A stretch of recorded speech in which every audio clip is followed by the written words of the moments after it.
Okey guys, Assalamualaikum. Okey, saya ada satu tanah dalam kawasan kampung ada jiran. Okey, yang sebelah kanan saya ni ada laluan masuk dia, ini jalan masuk dia. Tanah ni berkeluasan lebih kurang setengah ekar Melayu Reserve Keran Kongsi.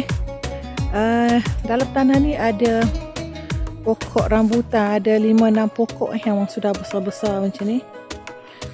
Ada tiang api, air pun boleh tarik.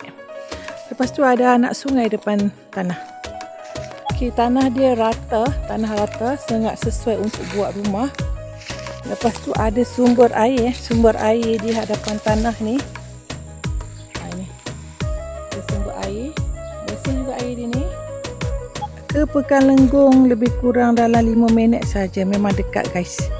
Okey, yang mana berminat nak buat rumah dalam kawasan kampung boleh PM saya. Jangan lupa follow, like, comment and share. Siapa cepat dia dapat guys.